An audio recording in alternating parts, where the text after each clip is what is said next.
In this video, I'm going to be breaking down probably one of the most psychedelic movies of the Marvel franchise, and what's with all the references to time? Let's break down Doctor Strange.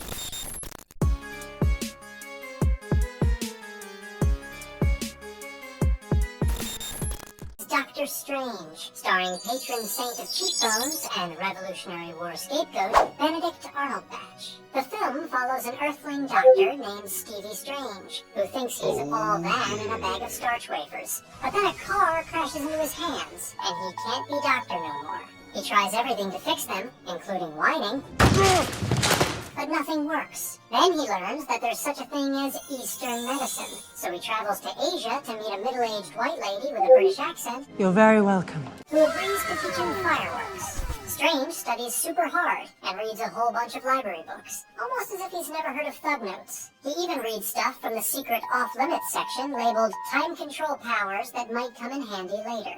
The librarian tells him not to be such a nerd, or he'll end up like Caecilius, a former student who liked spells so much he joined the dark side of the Force in an entirely different Disney franchise. Caecilius's ears are burning, so he shows up to see who's talking smack.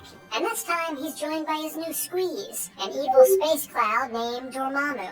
Caecilius kills the middle-aged British one and destroys 2 of the 3 magic buildings that protect Earth. But not before revealing the middle-aged one's darkest secret. She's bald. She wasn't who I thought she was. Strange stops off for a quick makeover montage, then meanders over to Hong Kong to protect the final magic building before tea. The only problem is that tea is almost over, and Dormammu is already slurping down planet Earth like it's his job. Which it isn't, because clouds can't have jobs. Strange uses his illegal time powers to trap Dormammu with him in a single moment forever. AKA my wife's signature move. Finally, they strike a deal, and Strange sets Dormammu free on the condition that he go bother some other planet full of innocent people that's out of his jurisdiction. Doctor Strange explores the nature of human consciousness, especially if you watch it high-ish.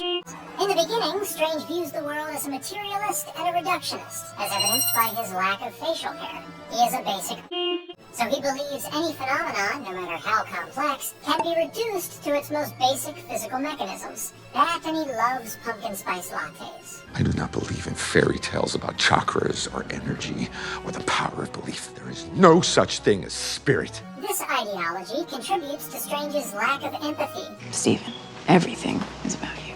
Since to him, people are just masses of cells, he can ignore intangibles like emotion or human decency and freely behave like a sweaty little plasma sack.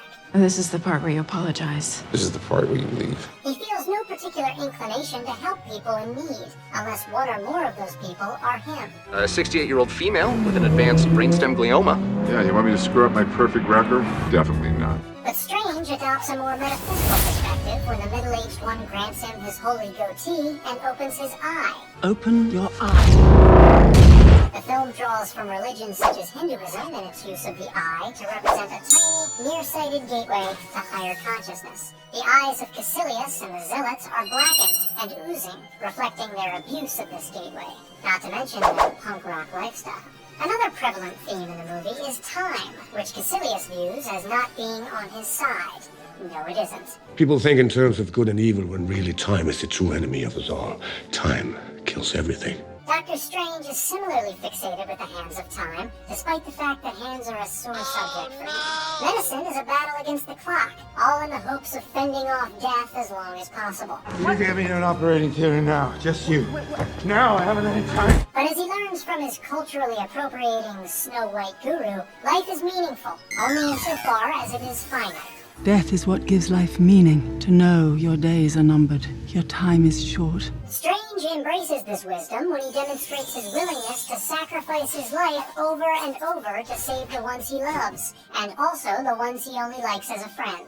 Whereas he once collected expensive watches that reflected his cavalier attitude toward time, in the end, Strange wears only a broken keepsake as a reminder that his life will someday end, and that he must value his life and the people in it.